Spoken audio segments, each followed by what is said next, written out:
5 दिसंबर 1872 उस दिन एक ब्रिटिश शिप डाइग्रेशिया के तट से 400 मील दूर अपने सफर पर निकली। लेकिन सफर के बीच में कैप्टन डेविड मोरहाउस और उनकी क्रू को उनकी तरफ बढ़ती हुई एक नाव दिखाई देती है, जिस नाव ने उन्हें हैरान कर दिया क्योंकि वो नाव थी मैरी सेलेस्ट।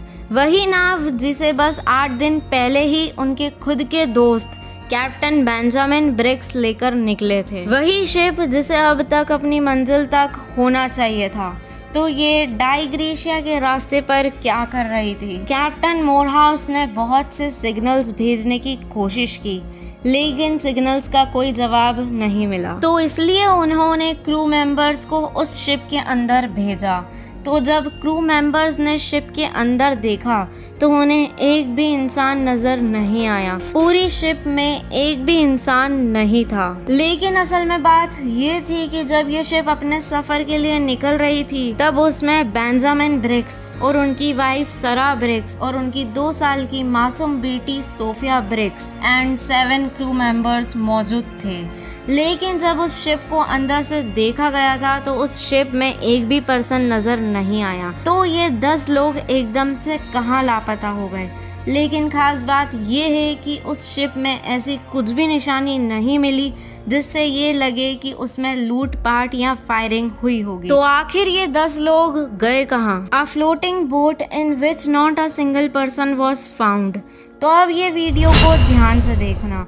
बात ये है कि इस मैरी सेलेस्ट शिप ने पहले भी बहुत सी मौत की कहानियां लिखी हैं, लेकिन इस घटना की पूरी सच्चाई जानने के लिए हमें थोड़ा पीछे चलना पड़ेगा। उस समय में जब मैरी सेलेस्ट शिप किसी और नाम से जानी जाती थी। मैं बात कर रही हूँ 1861 की, जब स्पेंस आइसलैंड कनाडा में बनी ये 100 फीट लंबी और 25 फीट चौड़ी शिप अमेज़न के नाम से जानी जाती थी। और हालांकि ये बाकी शिप्स के कंपैरिजन में छोटी जरूर थी, लेकिन ये शिप श्रापित है ऐसी कहानियां चर्चे में आ रही थी। और सफर में फिशिंग डैम से डैमेज होकर रिपेयर के लिए शिपयार्ड में गई थी। वो पूरा शिपयार्ड अपने आप ही जल गया और घटना के बाद नोवा स्कोटिया से लंदन वाले सफर में कैप्टन मैकलेलन अचानक से बीमार हो गए और बेमौत मारे गए। फिर 1868 में जब एक अमेरिकन ने इसे खरीदा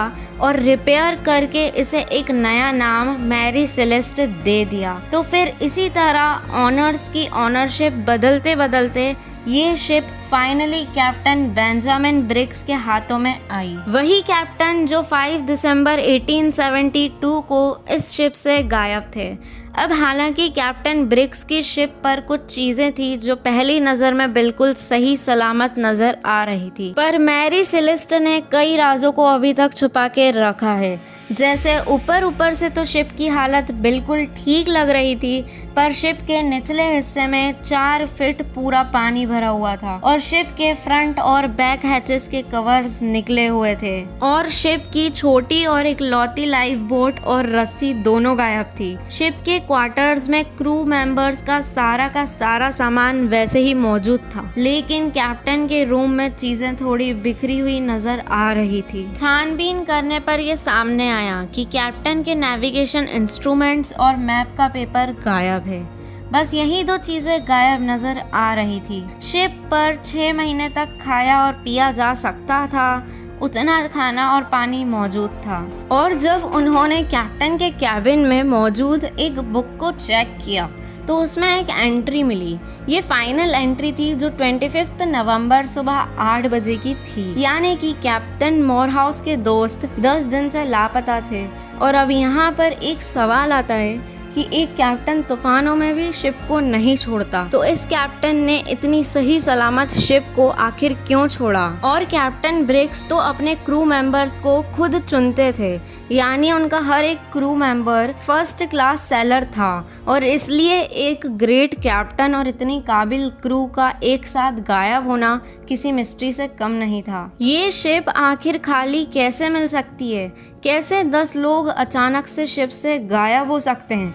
इसकी कुछ थ्योरीज थी। Theory 1, Gibraltar theory.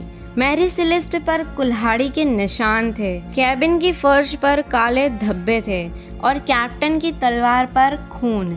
इसे गिब्राल्टर अटॉर्नी जनरल ने ये थ्योरी बनाई कि क्रू ने एक रात इंडस्ट्रियल अल्कोहल पिया और वो ड्रंक हुए और उन्होंने कैप्टन और उनके परिवार को मार दिया और लाइफ बोट लेके वहाँ से फरार हो गए। हालांकि इस शिप पर मिले 9 खाली बॉटल्स देखकर समझ तो आ रहा था, लेकिन जल्द ही साइंटिफिक टेस्ट ने इस थ्योरी को गलत प्रूफ कर दिया। फिर 3 महीने बाद अथॉरिटीज ने शिप को कस्टडी से रिलीज किया और मोरहाउस और उनके क्रू को करीब $8,000 यानी आज की डेट में 1 करोड़ रुपए होते हैं, उतने उनको दे दिए, क्योंकि उन्होंने इस शिप को देखा और अथॉरिटीज को बताया कि ऐसी ऐसी बात है। फिर आती है थ्योरी नंबर 2। इसी थ्योरी ने लोगों को यह सब सच होने की संभावना दे दी। इस थ्योरी के मुताबिक मैरी सेलेस्ट सी क्विक मतलब कि समुद्री भूकंप या टॉर्नेडो से टकरा गई हो, जिससे एक तरफ कार्गो में रखे 9 बैरल्स लीक होने लगे होंगे और वहीं दूसरी तरफ शिप के निचले हिस्से में पानी भर गया होगा और फिर उस पानी में कलेक्टेड कचरे की वजह से जो प्रेशर बना उससे शिप पंप भी टूट गया और ऐसे में कार्गो से लीक हो रहे अल्कोहल की वजह से शिप के उस हिस्से में धुआं होने लगा जो कभी भी ब्लास्ट हो सकता था।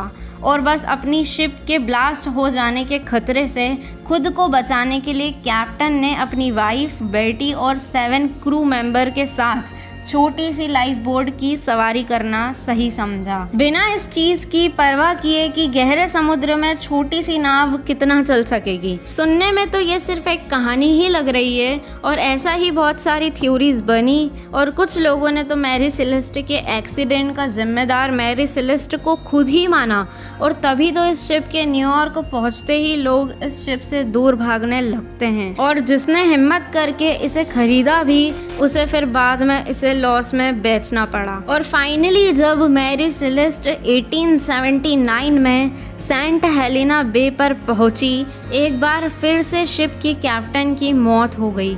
अब इसके 6 साल बाद वो हुआ जिसकी इमेजिनेशन किसी ने भी नहीं की होगी। कैप्टन जॉन पार्कर ने श्रापित शिप से पैसे कमाने के लिए पहले तो $30,000 के वर्थलेस कार्गो को इंश्योर करवाया और मैरी सेलेस्ट में भरकर हाइटी के पास जाकर कैप्टन ने इस शिप को आग लगा दी और फाइनली वो जलकर राख हो गई।